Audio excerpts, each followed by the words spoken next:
आखिरकार स्वामी प्रसाद मौर्य ने समाजवादी पार्टी से इस्तीफा दे दिया है और उन्होंने एमएलसी सीट से भी इस्तीफा दिया है। इस पर हम बात कर लेते हैं समाजवादी पार्टी के विधायक हाजी रफीक अंसारी साहब से। रफीक साहब, पहले महासचिव पद छोड़ा, उसके बाद आज पार्टी से इस्तीफा दे दिया, एमएलसी सीट भी छोड़ दी। ये बीजेपी से मिले हुए थे और बीजेपी से मिलकर ही समाजवादी पार्टी में आए थे। आप तक देख लीजिए, शुरू से लेकर आखिर तक समाजवादी पार्टी ने कितना सम्मान इनको दिया है। राष्ट्रीय महासचिव बनाया, चुनाव हारने के बाद आप ये समझिए एमएलसी दे दी इनको। कौन देता है इतना? और उसके खिलाफ उसके बाद भी इन्होंने अनागन बयानबाजी की है। जो समाजवादी पार्टी की लाइन, समाजवादी पार्टी की पॉलिसी, उसके खिलाफ इन्होंने काम किया और हमेशा विवादित में रहे। समाजवादी पार्टी हमेशा डिफेंस करती रही। तो ये तो बीजेपी से मिले हुए थे और अब इन्होंने इस्तीफा दिया है। आप इस बात से अंदाजा लगा लीजिए, एमएलसी पद छोड़ा है तो किसको जाएगी वो सीट? अरे भाई, एक सीट पर चुनाव होगा तो एक सीट पर चुनाव होने का मतलब बीजेपी जाएगी ना वो। तो ये तो बीजेपी से मिले हुए थे। अच्छा हुआ चले गए, हम तो स्वागत करते हैं। अच्छा हुआ चले गए यहाँ से। कम से कम विवाद का एक जो रास्ता था वो बंद तो हुआ कम से कम। समाजवादी पार्टी सेकुलर पार्टी है, सब धर्मों का इज्जत करती है, सम्मान करती है, सब धर्मों को मानती है। लेकिन एक चीज बताइए, जिस तरीके से इनकी बयानबाजी रही, कभी सनातन धर्म पे, कभी किसी पे, इस तरीके से टिप्पणी करते रहे, रोका क्यों नहीं गया? बतेरा रोका। हमने तो ये तक कहा हमारे सब तमाम राष्ट्रीय लीडरों ने कि हमारा अपना बयान नहीं है, हमारी पार्टी का कोई बयान नहीं है, इनके अपने पर्सनल बयान थे। तो वो देखिए, समाजवादी पार्टी विपक्ष के लोग जो निशाना लगाते थे वो समाजवादी पार्टी पे।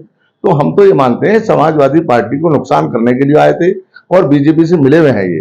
तो अच्छा हुआ ये चले गए, हम इनका स्वागत करते हैं। जितना जल्दी गए उतना अच्छा हुआ। तो कोई पार्टी को कोई नुकसान नहीं होगा लोकसभा चुनाव नजदीक? समाजवादी पार्टी को फायदा होगा इनसे, और समाजवादी पार्टी इनके बल पर थोड़ी आई है। ये तो खुद अपनी सीट नहीं निकाल सकते है, क्या समाजवादी पार्टी को फायदा पहुंचाएंगे?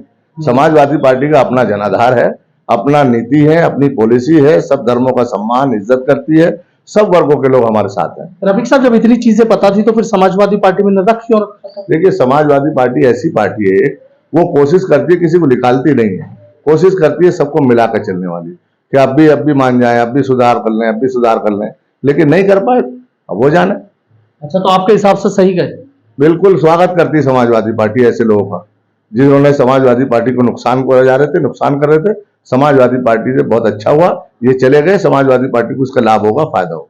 फायदा होगा। 22 तारीख को कह रहे हैं कि ऐलान करूंगा, क्या करूंगा, सुनने मारा नई पार्टी बना रहे। अरे भाई, तो अपने लोकतंत्र है, डेमोक्रेसी है, इस देश के अंदर तो हजारों पार्टी हैं, कौन पूछता है? बनाओ, कौन रोक रहा भाई? हमारे पे क्या फर्क पड़ेगा? अच्छा हुआ बीजेपी का मिले हुए थे, तो बीजेपी को नुकसान होगा इनसे, हमारा क्या लाभ होगा इनसे? बहुत बहुत शुक्रिया। तो देखिए, समाजवादी पार्टी के विधायक हैं हाजी रफीक अंसारी साहब, सीधा कह रहे हैं कि बीजेपी से मिले हुए थे स्वामी प्रसाद मौर्य, चले गए, बहुत अच्छा किया, क्योंकि समाजवादी पार्टी में रहकर उन्हें दिक्कतें ही कर रहे थे। हालांकि आपने देखा कि किस तरीके से स्वामी प्रसाद मौर्य के बयानों को लेकर समाजवादी पार्टी के खाली रफीक अंसारी साहब ही नहीं, तमाम नेता परेशान थे। अब देखना यह होगा कि स्वामी प्रसाद मौर्य के जाने के बाद पार्टी को फायदा होता है या फिर लोकसभा चुनाव में नुकसान।